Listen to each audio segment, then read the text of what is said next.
चेतावनी, वार्निंग, भड़ुए, गद्दार, गांडू, हरामखोर और लवड़ू इस वीडियो को ना देखें, क्योंकि अगर आगे देखते हो और अगर गांडू और गद्दार हो तो आज कान और गांड दोनों से खून निकलने की ज्यादा आशा है। जो इंटेलेक्चुअल्स हैं, जो हाई सोसाइटी के लोग हैं, वो ना देखें। आज तो मिट्टी की कसम है, जो बात करूंगा कड़वी करूंगा, देखना नहीं देखना आपकी मर्जी है। गद्दारों और देशभक्तों के बीच में एक बहुत बड़ी लड़ाई है। तो देशभक्त तो ये थे, अब गद्दार कौन है? मेरे हिसाब से जो मुझे लगता है, हर वो आदमी, चाहे वो आम आदमी हो, चाहे सिंपल साधारण एक जनरल पब्लिक हो, चाहे एक ऑफिसर हो, चाहे वो किसी मीडिया हाउस का बैठा हुआ बॉस हो, चाहे वो किसी बहुत बड़ी ऑर्गेनाइजेशन का सीईओ हो, चाहे वो नेता हो, चाहे मंत्री हो, हर वो आदमी जो इस देश के सिपाही का सम्मान नहीं करता है, उसकी शहादत का सम्मान नहीं करता है और यहां बैठ के हमारी रोटी खा के अपने नाजायज बाप पाकिस्तान की तरफ से बोलता है, हर वो मादर चोद, हर वो बहन चोद गद्दार है इस देश का और मेरे लिए वो देशद्रोही है।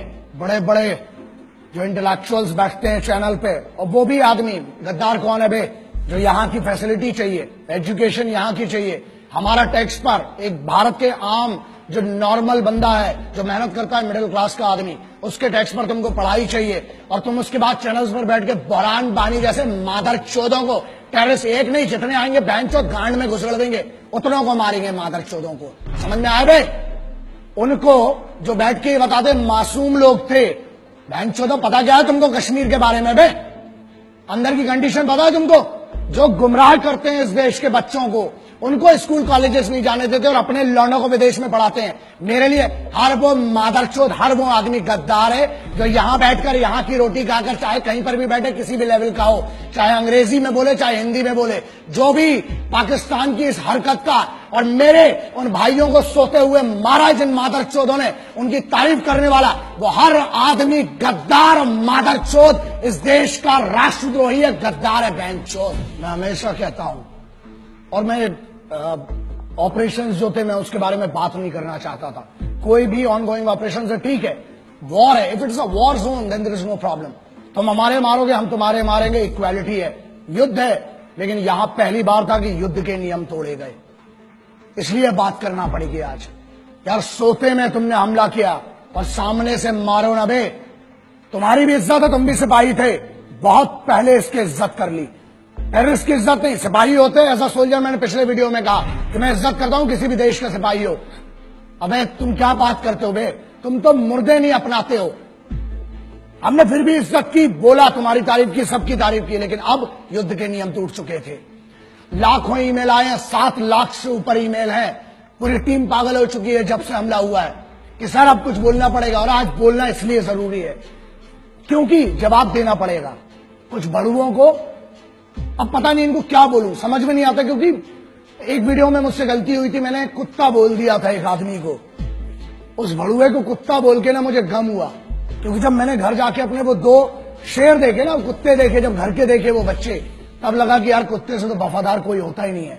इन हरामियों को मैंने कुत्ता बोल के ना, उस कुत्ते की जात पे मैंने उसकी बेइज्जती कर दी। एक नेता है, एक सांसद है, एक स्पोक्स पर्सन है, उसने एक बात कही। क्या कही वो बहुत जरूरी है, मैं आपके सामने पढ़ के सुनाता हूं। उसने फेसबुक में, ट्विटर में क्या शेयर किया और बेशर्मी से क्या लिखा और क्या कहा, उसका जवाब आज जरूरी है। उरी में मारे गए सारे सैनिक घूस देकर आर्मी में भर्ती हुए थे, अच्छा हुआ साले मारे गए। इस पर इतना हाय तौबा क्यों? भारत माता के लिए बोझ बने हुए थे, आतंकियों ने सही काम किया। इस आदमी ने एक दूसरे इंटरव्यू में, एक और आइटम है, एक और है, उसने क्या कहा? उसने ये कहा कि भारत की तरफ से जो सिपाही मरे उरी में, वो शहादत नहीं है। शहीद कौन हुए? जो पाकिस्तान की तरफ से आए। ऐसा है नेताजी, मादरचोद, हमको भी मौका दो ना, तुमको ऐसा इस टाइप का शहीद करने का, बहनचोद। एक काम कर, सजेशन देता हूं, बहुत गांड में गूदा है ना, बोल मत बहनचोद। एक काम कर, अब तेरे पास जो सिक्योरिटी है ना पुलिस की, उनको हटा और बाहर जाओ और एक सिपाही के परिवार से जिसका शहीद हुआ है, उरी की छोड़, कभी भी उसके परिवार से जाके जरा बोल। गांड में घुसड़ देंगे तो पूरी तेरी राजनीति जितनी तेरी चल रही है ना। अबे तेरे को शर्म आना चाहिए। देश का माहौल क्या है बे? आज देश गम में डूबा हुआ है और तुम जैसे भड़ुए मादरचोद, तुम लोग बहनचोद इसको अपनी मीडिया बाइट के लिए, अपनी पब्लिसिटी के लिए, तुम्हें पता है क्या दुख देते हो बे तुम। अबे पिछले हजारों बार बोल चुका हूं, कुछ नहीं दे सकते हो तो मादरचोद इज्जत तो दो कम से कम शहीदों को। सुनो बे झाटू, मंत्री है जो तुम्हारा है ना, जो तुम्हारा पद है, तेरा प्रोटोकॉल नहीं पता है, तेरा ना मेरे पास पूरी ज्यादा डिटेल नहीं है, लेकिन सुन, बहुत गांड में कूदा है, तेरे को बहुत चर्बी है ना। मेरे इसी में ईमेल आईडी आता है, मेरी चैनल का एड्रेस आता है, बहनचोद भेज वहां पर, अपना एड्रेस भेज और अपना नाम भेज। और तेरे को बहुत गर्मी है ना, अबे फौज ना गांड में नीचे डंडा डालेगी, कान से निकालती बहनचोद। अभी फौज के मर्जी, तुमने फौज के भी मार नहीं देखी है ना, अभी तुमने हमारा सम्मान देखा है बहनचोद। तेरे को बहुत गर्मी है, जो तेरे पास पुलिस का कैडर मिला है ना, तो क्या कहता है कि पुलिस के जो है वो, एक और स्टेटमेंट दिया ना इसी आदमी ने कि सोते रहते हैं, है ना। एक और मादरचोद है दूसरा, वो पुराना वाला भड़ुआ साला जिसको अपन ने पहले भी बात किया था हरामी के बारे में। क्या कहता है कि पुलिस और फौज में वही लोग जाते हैं जो अनपढ़ होते हैं या जिनके घर में कोई 1 रुपए का पढ़ा नहीं होता है, और जो लोग सिर्फ और सिर्फ 10वीं 12वीं बड़ी मुश्किल से पास कर पाते हैं, वो लोग जाते हैं। सुन, अब तेरे को बताता हूं, अबे चूतिए मादरचोद, तेरे को पता भी है फौजी होता कौन है?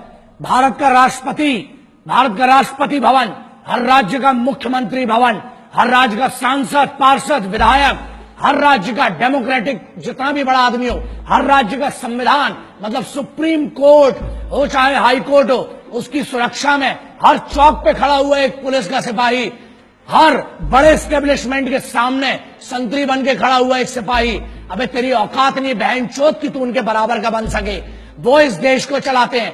तू अगर इन मंचों पे जाके इतनी बड़ी बड़ी बात कर पा रहा है ना, भोसड़ी के इसलिए कर पा रहा है क्योंकि वहां सिपाही हर चौगड्डे पर तेरे लिए खड़े हो, तेरे जैसे मादरचोदों को इतनी परमिशन दे रखी है। यही प्रॉब्लम है। जिस दिन छूट मिलेगी और जिस दिन सही मौका आया, याद रखना गांड में इतना बड़ा सुल्ला जाएगा। बहनचोद, अभी तूने बहुत मोहब्बत देखी और बहुत हुआ सम्मान तुम्हारा मादरचोदों। एक और सेंटेंस बोला इसने बहनचोद ने कि पैसा देके, घूस देके जाते हैं। अबे चूते तेरे पास दिमाग है लौड़े। बात एक्सट्रीम इनसेंसिबिलिटी की, शुद्ध भाषा में चूतियापा बोलते हैं ना जिसको, वो ये इंडिया से बहुत बड़े बड़े होशियार हैं जो बड़े बड़े यूनिवर्सिटीज में पढ़ रहे हैं, उनका कहना यह है कि फौज में पैसा देके जाते हैं और सोते हैं और राशन खराब करते हैं, राशन खाते हैं फ्री का, है ना। चलो इसका बड़ा सिंपल सा आप समझो, जितनी आपकी समझदारी है ना, अगर पैसा देके जाना है तो फौज में क्यों जाएगा आदमी? मरने के लिए। फौज में क्यों जाता है? फौज में कंफर्टेबल लाइफ नहीं है, तुम्हारे जैसी नहीं है। और बोलते हैं, हाँ एक और बात बोली कि आलसी है जो फौज में जाते हैं, वो लोग आलसी हैं इसलिए सो रहे हैं। बेटा तू बहनचोद, तू अपनी बात कर रहा है, तेरे से तो दाढ़ी बनाता नहीं है रोज बहनचोद, तू क्या आलस की बात करता है बे?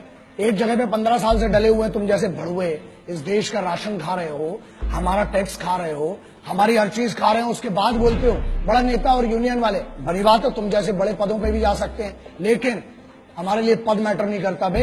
इज्जत कमाना अलग बात है, ताकत कमाना अलग बात है। तुम जैसे भड़ुओं की कभी इस देश में इज्जत नहीं होगी। क्यों? क्योंकि इस देश में अगर मंदिर हो, चाहे मस्जिद हो, चाहे गुरुद्वारा हो, चाहे चर्च हो, उसको सुरक्षा कौन देता है? वो है सिपाही। बाहर से जो पाकिस्तान की तरफ से आ रहे हैं वो दुश्मन है, उनसे लड़ना बहुत सरल है। तुम लोग साले जो अंदर गदर मचा के रखी है ना, उसके लिए एकाध में एक दिन बहुत गलत होगा।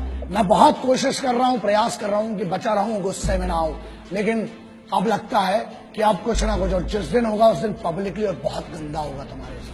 क्यों फौज में जाता है? अबे वो बच्चा जिसको एक गरीब घर से आके पुलिस में या फौज में जाना पड़ता है ना, 3 बजे रात को उठता है वो बच्चा। जब बेंचो तुम लोग पार्टी कर रहे होते हो ना वहां पर अपने कॉलेजेस में, यूनिवर्सिटीज में और अपने बड़े बड़े भवनों के अंदर, बड़ी बड़ी मैस में जब तुम पार्टी करते हो बेंचो दो, अबे तुमको पता भी है सिपाही होता क्या है। क्योंकि सुनो, प्रॉब्लम यह है हमारे देश में, ना एक नेता का लौंडा आज तक सिपाही बना, ना आज तक ये भोसड़ी के जो यूनियन में बैठे हैं, कोई अमीर का लौंडा आज तक सिपाही नहीं बना। कहां गए वो मादरचोद बड़े बड़े अमीर? अबे भोसड़ी के खेल के लिए समय देने वालों को, मैच जीतने वालों को क्या मिलता है? इनाम मिलता है ना। और वहां जो जान अपनी बॉर्डर पे लगाते हैं, -60-50 में वहां लड़ रहा है आदमी, घूस देके गया, चल माना बहनचोद तेरी बात, चल घूस दे के गया बहनचोद, तू दे देना मादरचोद, है गाड़ में दम तेरी, तू जा घूस दे के बहनचोद उधर पे, एक दिन की नौकरी कर मादरचोद। अबे आर्मी की और कमांडोज की छोड़, स्पेशल फोर्सेज की बहनचोद, एक दिन मैं देता हूं चैलेंज, अबे तेरी पूरी जिंदगी की पेमेंट दूंगा इन बड़वे मादरचोद गद्दारों की।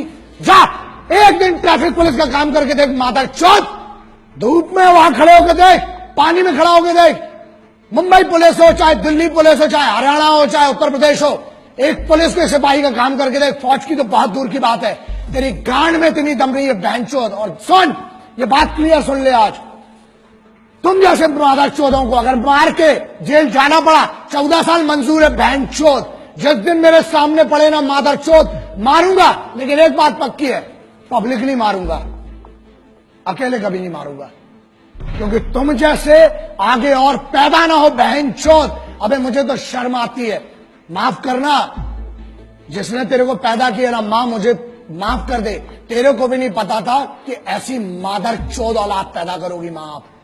शर्म आती होगी उस मां को भी अपने कोख पे जन्म पे कि ऐसा गद्दार पैदा कर दिया बहनचोद को। सुन मादरचोद, जिस दिन मेरे सामने आया मारूंगा, घसीट घसीट के मारूंगा बहनचोद। और दूसरी चीज, 14 साल होती ना जमानत तो मिलेगी, आऊंगा तेरे जैसे और मादरचोदों को ढूंढूंगा, फिर मारूंगा बहनचोद, जाऊंगा। 14 साल मंजूर है बहनचोद, क्रांतिकारियों का चेला हूं, जेल भी गया कोई फर्क नहीं पड़ता है, लेकिन तुम जैसे गद्दारों को चुप करके रहूंगा, फिर मारूंगा, फिर जेल जाऊंगा, बाहर आऊंगा, जब जब आऊंगा मारूंगा मादरचोदों। दूसरी बात मुन्ना, हमें रोज सुबह से लेकर रात तक धमकी के कॉल आते हैं, और रही बात हमारी, मादरचोदों इतनी तैयारी के साथ चलते हैं, इतना जखीरा तो खुद लेके चलते हैं बे, इतना असला बारूद, मादरचोदों 1 किलोमीटर तक धुआं धुआं करूंगा जिस दिन मैं मारने पे आया बहनचोद। और ये दम बुलेट प्रूफ गाड़ी की नहीं है बीपी की जिसमें बैठ के घूम रहा हूं, गाड़ी के बाहर आने के बाद भी जगह बोल तू बहनचोद, नाम बता उस जगह का, अकेला आऊंगा मादरचोद, ईमेल कर, फोन नंबर ले मेरा, लिख चैनल पर अपना एड्रेस, आऊंगा मारूंगा बहनचोद घुस के तेरे को। लेकिन सुन, तुम जैसे जितने मादरचोदों सिपाहियों के बारे में, उनकी शहादत के बारे में बोलना बंद करो मादरचोदों, वरना मेरे जैसे बहुत पागल है, एक को काटोगे 1000 खड़े होंगे, हर बार पैदा हुए आगे भी होंगे, मार डालूंगा बहनचोद तुम जैसे एक एक को। हिंदुस्तानियों का स्वाभिमान बहुत बड़ा होता है, अभिमान बहुत होता है अपने में। कैसी बच्चों जैसी बातें कर रहे हो तुम लोग, हाँ समझ में नहीं आएगा, बताता हूं। अबे हमारे इधर तो बेवड़े भी होते हैं ना, वो भी गुस्से में एक दूसरे को गुटका नहीं देते हैं, समझ में आ गया। अबे तुम तो कश्मीर मांग बैठे पागलों। दूसरी चीज, हमारे इधर ना, अबे पब्लिक ट्रेन, लोकल ट्रेन में ना, वसई विरार साइड की कोई ट्रेन होती है, उधर अंबाला पटियाला की कोई ट्रेन होती है लोकल ट्रेन, अबे वहां पर लोकल ट्रेन में सीट नहीं देते, तुम तो कश्मीर मांग बैठे। और अगर पैर की धूल होती तो फिर भी 1 लाख बार सोच के चलो दे दिया होता, मोहब्बत से मांगते तो। अबे तुम तो दुश्मनी में हमसे हमारा मुकुट कश्मीर मांग बैठे हो। हमारा था, है, और कुवत और गांड में तो ले लेना बहनचोद, हमारा था, है और रहेगा। जितनी बार घुसोगे उतनी बार मारेंगे, आ जाओ, प्योर इन्विटेशन है। और रही बात हमारी, हम जैसे पागलों को घंट फर्क नहीं पड़ता बहनचोद, डंडा डालेंगे, पेलेंगे जितनी बार आओगे। माफ करना, मैं उनसे माफी मांगना चाहता हूं जो मेरे सिपाही, चाहे वो पुलिस के सिपाही हैं, चाहे मेरी फौज के सिपाही हैं, चाहे जो भी सिपाही हैं जिनकी हम बात करते हैं, जो यूनिफॉर्म पर है, जिसने यूनिफॉर्म पहनी है, कोई सी भी यूनिफॉर्म है, वो इस देश का सिपाही है।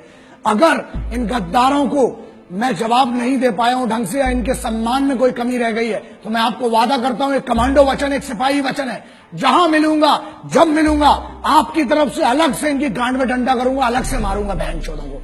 मैं सिर्फ, हम जो है, हम सिर्फ तिरंगे के सगे हैं, ना हम किसी के उपकार के हैं, ना हम किसी सरकार के हैं, समझ लेना, ना हम किसी के उपकार के हैं, ना हम किसी सरकार के हैं। हम हैं तो सिर्फ हर फौजी, हर सिपाही के परिवार के हैं। हमको किसी से कोई मतलब नहीं होता, ना हम किसी के उपकार के सगे हैं, ना हम किसी सरकार के सगे हैं। हम हैं तो हैं सिर्फ और सिर्फ एक फौजी और एक सिपाही के परिवार के सगे हैं। बस इतना मेरी तरफ से आज जितना हो सका इस भाई से करूंगा, आज भी कर रहा हूं, आखिरी तक इस मिट्टी के लिए लड़ूंगा। और अगर तुमसे ना हो सके तो बताना, ये भाई तो आखिरी सांस तक तुम्हारे लिए लड़ेगा और इस मिट्टी के लिए लड़ेगा। ये वादा रहा तुमसे, आज भी और आगे भी। जय हिंद। वंदे मातरम, इनकलाब जिंदाबाद, भारत माता की जय।